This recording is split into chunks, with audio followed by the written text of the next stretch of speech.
Welcome back to Long COVID Doctor, an educational series for all of those of you who are still suffering from long COVID. I'm Dr. Tim Robinson, a family doctor formerly, and now for the last 5 years working in Long COVID Services. I post on all the usual podcast channels and also on YouTube. So I hope you find them helpful. And if you do, obviously click subscribe. Let's spread the word. Share any of these posts with anyone that you know who also has long COVID, or any of the forums that you may be seeing and watching. So thanks in the meantime for all the feedback that you send in, the queries, your own comments. And I'm so sorry that I really don't have time to reply to all of those individual queries and comments. And I wish I could, but really it's just a matter of time. I'm spreading myself pretty thinly as it is, and I just haven't got the time to reply to particularly the queries I'd like to be able to do, but I just can't. I'm so sorry. But please keep those sort of comments coming in, because they actually help me with my future postings and give me some guidance and steerage. So keep them coming. So there we are. Another apology, and that is my usual disclaimer. It's important, though, that any advice or treatment that I mention in these podcasts and YouTube videos, please should only be considered once you've talked to your own doctor about them. So there we are. So today's post is all about pins and needles in long COVID. So I hope to cover the symptoms and the conditions and then the treatments and the strategies to help you with this probably rather annoying condition of pins and needles. So here we go, pins and needles in long COVID, an update. So what are you experiencing? What are our long COVID patients telling us that they're experiencing when we assess them in our clinics? So basically, pins and needles, well, we all know what that feels like, that sort of annoying fizzing sensation, that when you knock your funny bone, your elbow, and then that sends sort of nerve sort of impulses down your arm, down to your hand. And you feel a sort of a tingling sensation, a sort of a fizziness, a sort of a crawling sensation. Some people describe it, a crawling sensation like ants on my skin. There may be burning sensation, or even a stabbing sort of feeling. There may be numbness with those pins and needles, sort of loss of sensation, sort of a cotton wool sensation. Equally, there may be heightened sensation. So the opposite to numbness, if you like. So hypersensitivity, where everything, even the smallest of touch, elicits a sort of an uncomfortable, painful, stabbing sensation. These pins and needles can occur anywhere, really, but the most common areas for pins and needles that patients are telling us are on the peripheries, on the hands, the feet, the upper arms, lower arms, but also on the legs.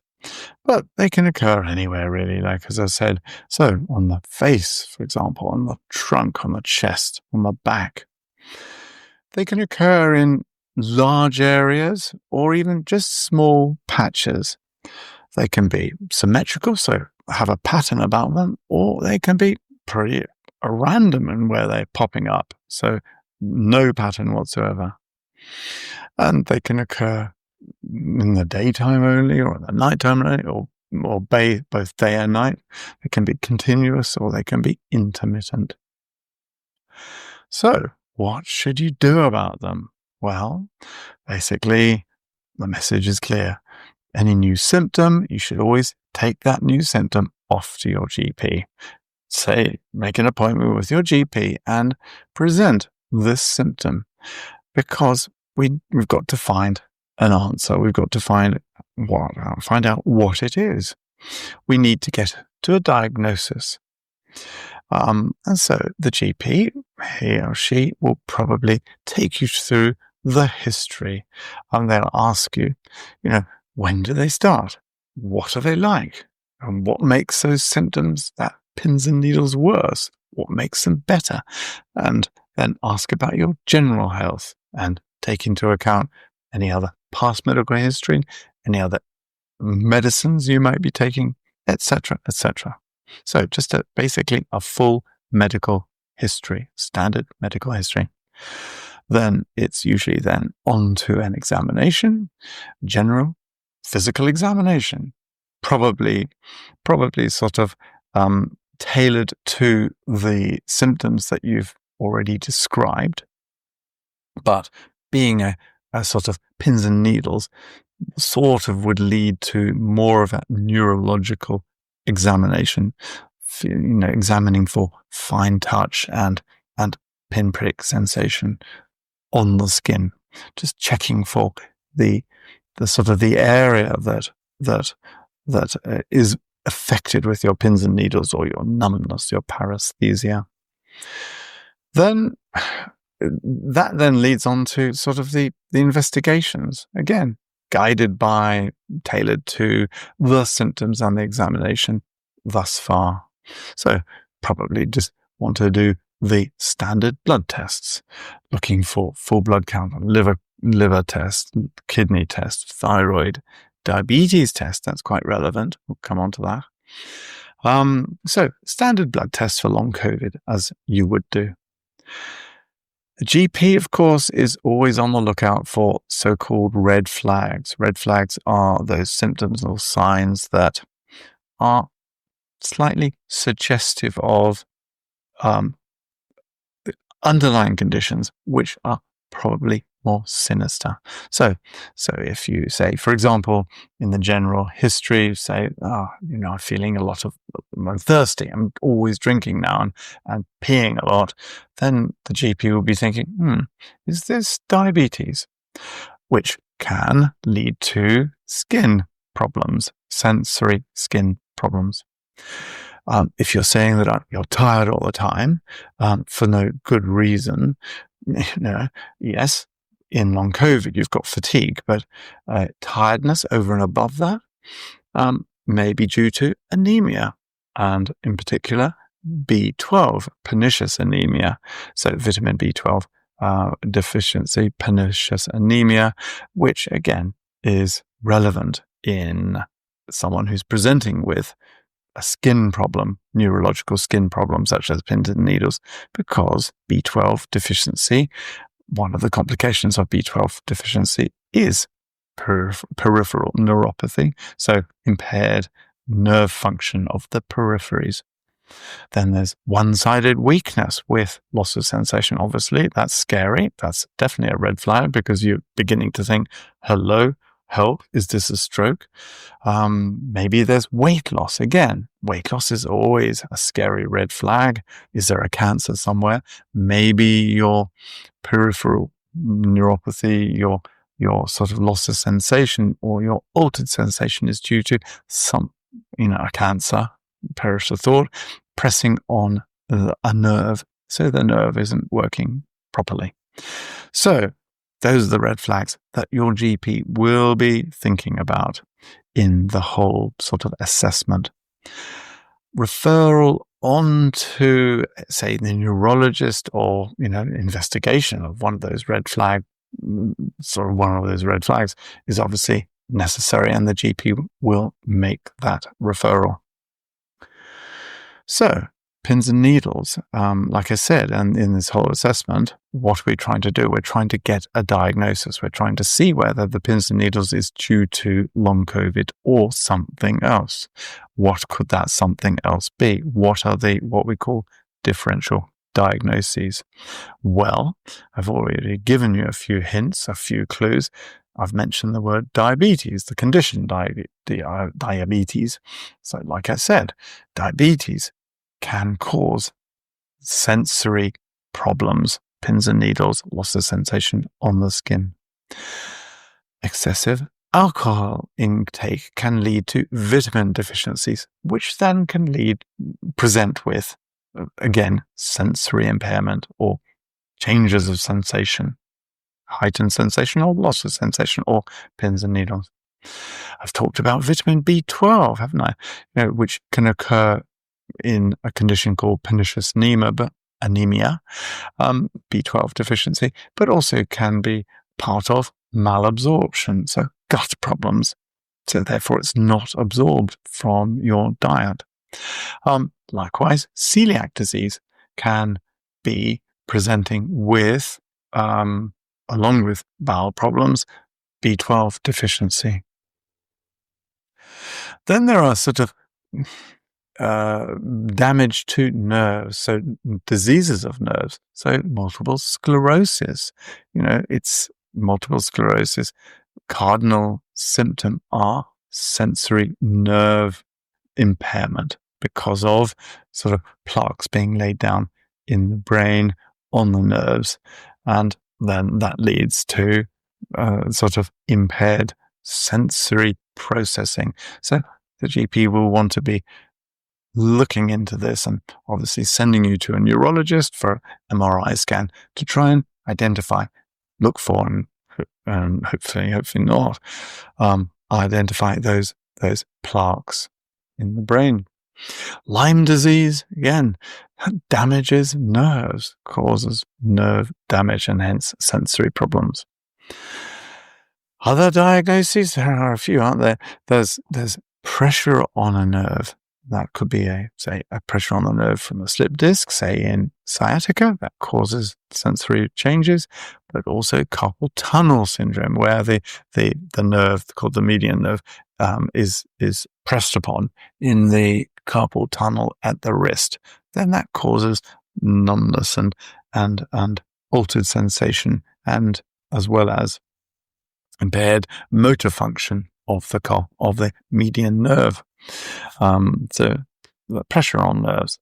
And then finally, medicines can cause changes in sensation. So chemotherapy is a classic, but also as an antibiotic, which we use frequently for anaerobic infections, metronidazole, that can cause sensory changes. So those are the differentials that could be differential diagnoses that could be causing and explaining your pins and needles. However, if the GP has excluded all those conditions, that leaves us with pins and needles due to long COVID, which is really what this is all about. The question is, how does that come about? What are the causes for pins and needles with long COVID? Basically, it all comes down to this condition called small fiber neuropathy. I say all comes down to, no, one of the commonest causes for pins and needles in long COVID is small fiber neuropathy. That is damage of the damage or dysfunction, poorly functioning nerves. And those are the nerves that go out to the peripheries, arms and legs, and serving the skin surface. And those nerves are damaged. They are what's known as the C fiber nerves. They're if you like, the slower of the fiber of the nerves, because they're the unmyelinated nerves. Unmyelinated. So myelination, these are sort of the fatty sheath that runs along the nerve fiber. Some have myelin and some don't. The ones with myelin have very rapid firing nerves. Ones without myelin are slowly firing nerves. They're still pretty quick, but not as fast. So those are the nerves that typically can be affected, damaged, or dysfunctional and result in small fiber neuropathy. How does small fiber neuropathy come about? What causes it? Well, there's no surprises here. Inflammation. Of course, long COVID is an inflammatory problem. Its effects are mostly felt because of inflammation all around the body. So any of the tissues, any cells in the body can be inflamed. And if they're inflamed, they don't work properly. So inflamed nerve cells, these in this case, those small fibers, small nerve fibers, the C fibers, they can be inflamed. And basically, evidence shows that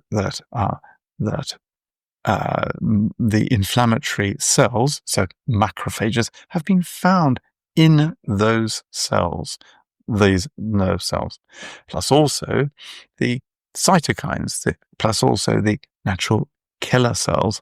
These are part of the innate immune system, have been found around the cells. So macrophages inside the cells, natural killer cells, and cytokines around cells are going to impair the function of those small fiber nerves. Plus also viral persistence. Okay, fragments of viral RNA, the genetic coding material within those viruses, within the SARS-CoV-2 virus and spike protein of SARS-CoV-2 virus, have been found concentrated around nerves and also within the spinal cord. Again, that leads to inflammation. And if you've got inflammation, those nerves aren't going to function properly. Then, wait for it, another form of inflammation is generated by dysfunction of the adaptive immune system. So, the creation of autoantibodies, antibodies against our normal tissues, our normal cells. So, we know autoantibodies are common in acute COVID and extending into long COVID. There have been in excess of 200 autoantibodies discovered in patients with long COVID. So, lo and behold, of course, there are autoantibodies to nerve tissue discovered. They are going to then attack normal nerves. Then those nerves won't work properly. And then finally, in long COVID world, another common cause and a consequence of excessive inflammation is, you remember now, microthrombi, the microclots, the mini clots, which can block off the mini blood vessels. The mini blood vessels, wait for it, the mini blood vessels that serve and, if you like, take oxygen to those nerve fibers. So, there we are. Those are all the underlying causes of pins and needles that bring about the small fiber neuropathy. Then, just to complete the whole story, then there's also associated conditions in long COVID, which we're all familiar with now. That is mast cell activation, as well as dysautonomia.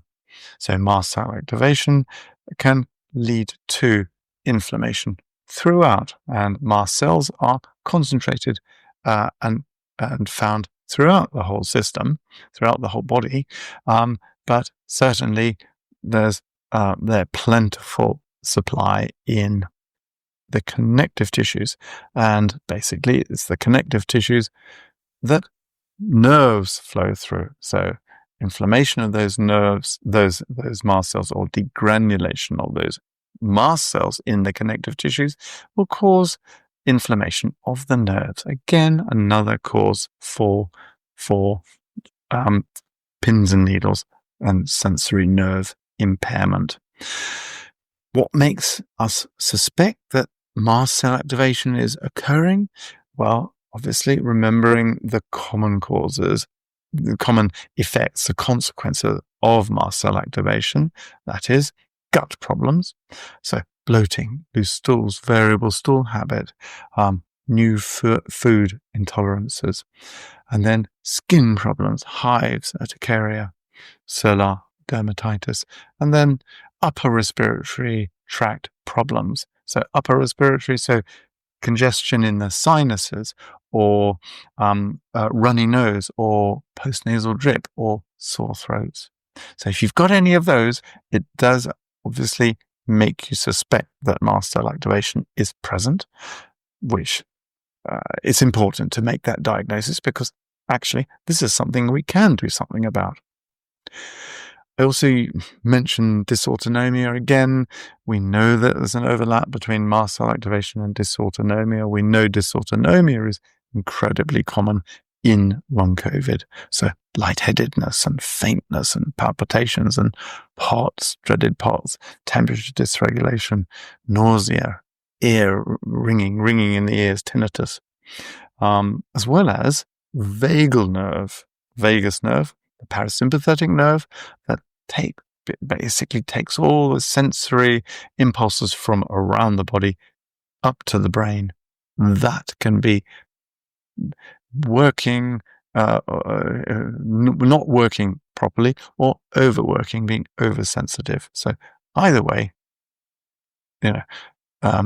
dysautonomia, mast cell activation, vagal underactivity, overactivity can contribute to and result in that sensory impairment and pins and needles. Basically, again, as we've found in long COVID, basically it's probably a bit of everything. Probably someone with long COVID has got a bit of all these different processes happening at the same time to varying degrees, some more, some less. So it's complicated. So why is it important to be aware of all these sort of underlying causes of long COVID, pins and needles, all these causes that I've gone into in great detail?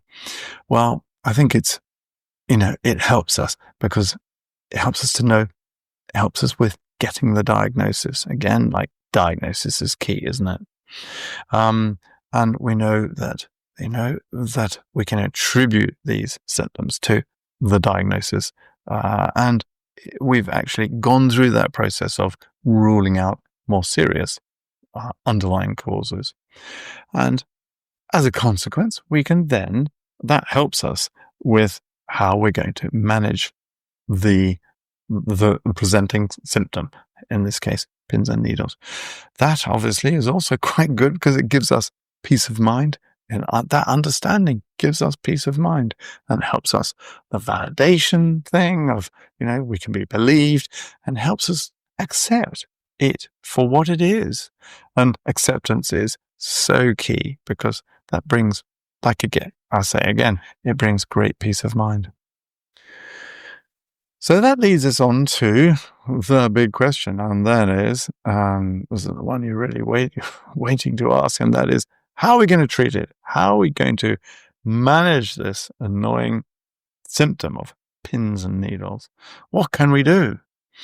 Well, what can I say? Basically, there is no specific treatment aimed at restoring nerves because basically the underlying problem with pins and needles is because we've got the nerves serving that area that are feeling pins and needly. It's not working. The nerves are not working properly. Unfortunately, there is no specific treatment that addresses and puts out that nerve that cures it. Okay, it's really just symptomatic treatments. Yes, we have treatments that will dampen down the activity of those nerves, but not mend those nerves. So basically, we have treatments that are aimed at, if you like I use the word dampening down those overexcitable nerves. Okay, so there are a few medications that you can be prescribed by your GP that dampens down that overexcitable nerve.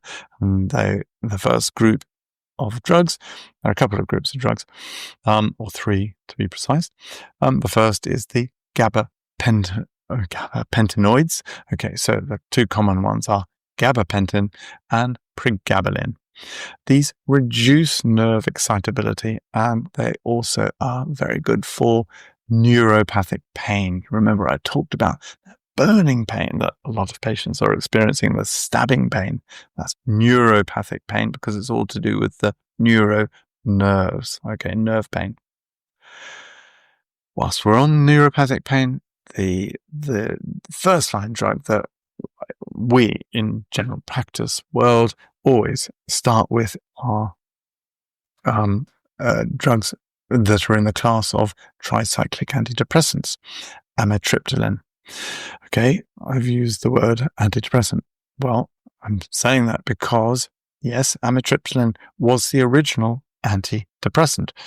It was brought out like 50, 60 years ago, but none of us use it for depression now. We've got much nicer, cleaner, more effective antidepressants.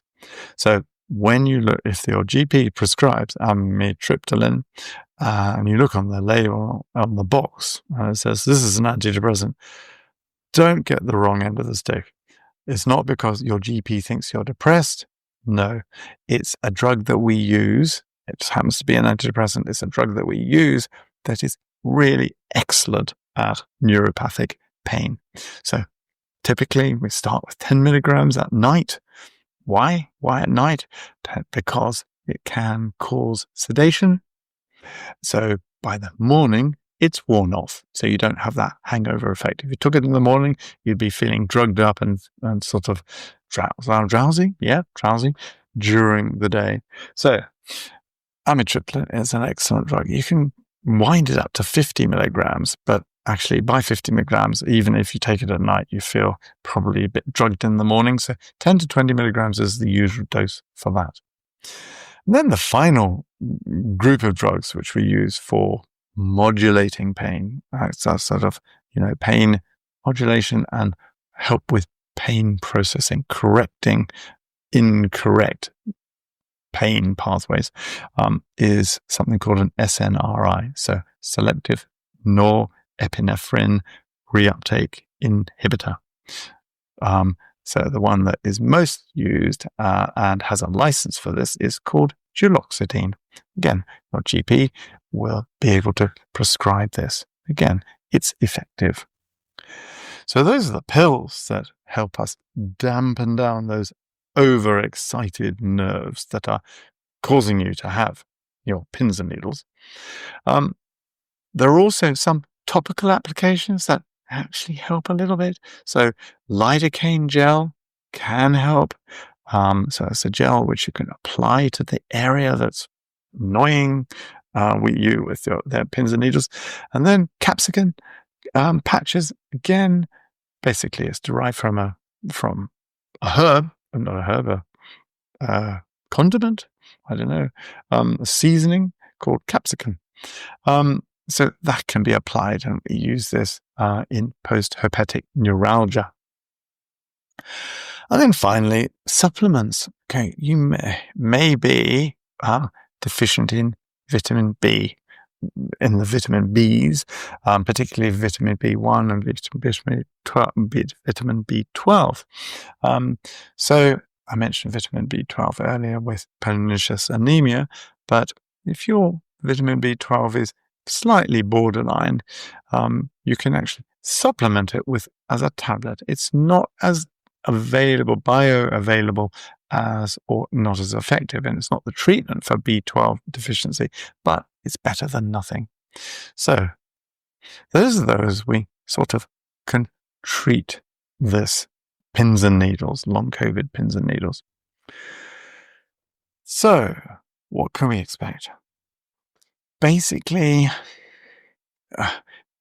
when I talked about the causes, basically the majority of the causes is due to inflammation of those small fibers, the small nerve fibers, the C fibers, small fiber neuropathy. So inflammation. So basically, inflammation does settle with time. And, the autoantibodies, again, along with the settling of inflammation, basically autoimmune antibodies will clear with time as that inflammation subsides. Nerves that have been damaged, or even killed, if you like, will regrow. Nerves regrow. Peripheral nerves regrow. We've known that for many, many decades. We know that they regrow and sprout little nerve endings and reconnect and come alive again. We also know that actually incidentally happens in the brain also. This has only been known for the last 10, 20 years. Neuroplasticity, rewiring, rewiring neuroplasticity.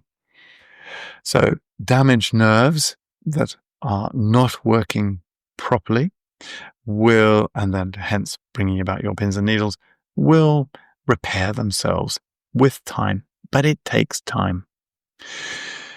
Remember I said one of the underlying causes could be that the nerve has been starved of oxygen because of a microthrombus, mini blood clot.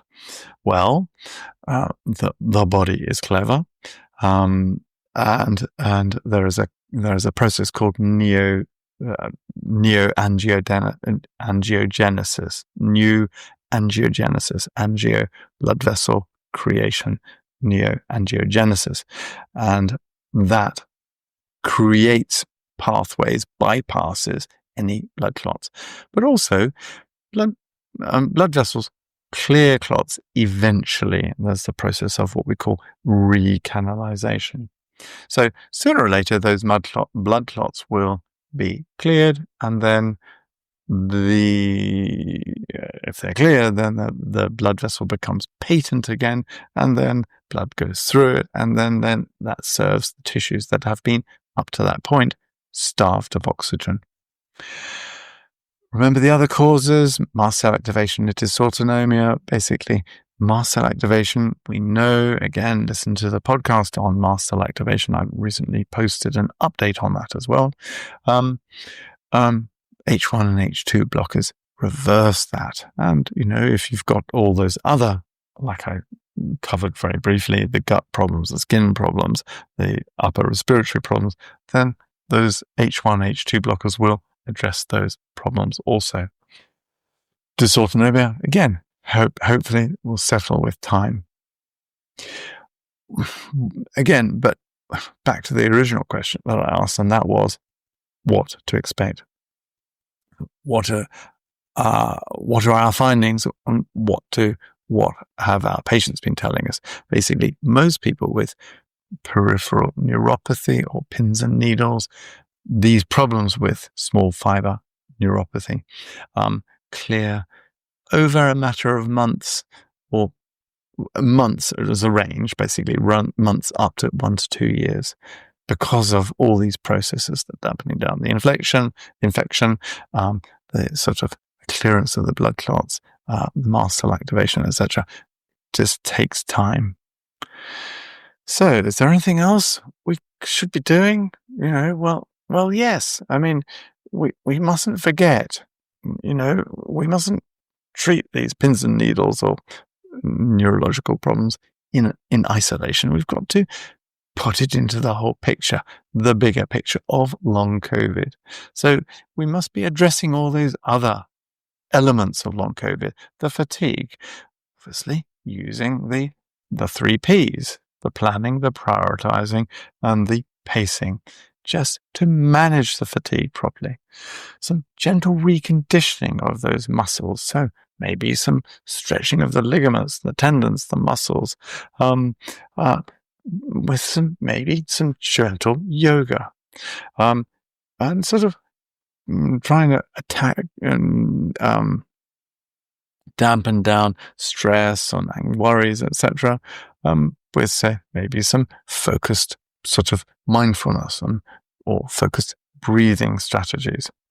And then sleep hygiene, really important. Sleep is the big restorer, isn't it? So think about sleep hygiene, sort of blackout curtains or eye visors, maybe some earplugs if you've got noisy neighbours. We've got to be looking after our sleep, getting some quality sleep. And then, of course, my favourite is diet. Make sure you eat a mixed, balanced diet to give you all those factors, components that will go towards helping you rebuild those cells that have been damaged, and also providing you with, the fruit and veg, provide you with all those natural anti-inflammatories, the vitamin C, of course, but also those polyphenols, those naturally occurring anti-inflammatories that dampen down inflammation, the antioxidants. And then finally, a mixed balanced diet will give you the prebiotic fiber, which will nourish your gut microbiota, which is so important for supporting your immune system, for vitamin production, for neurotransmitter production, for a good brain-gut balance axis, so many other functions. So there we are.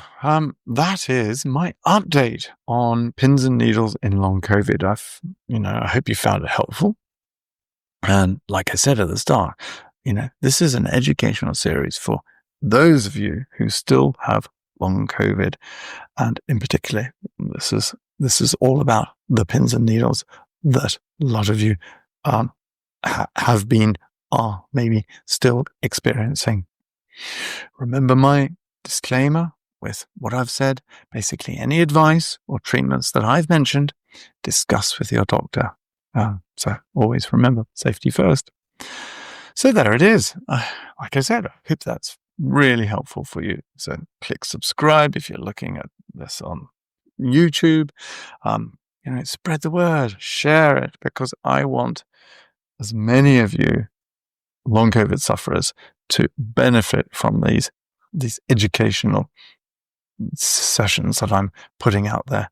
So it improves your understanding of the condition, the causes, understanding of how to manage it in the best possible way.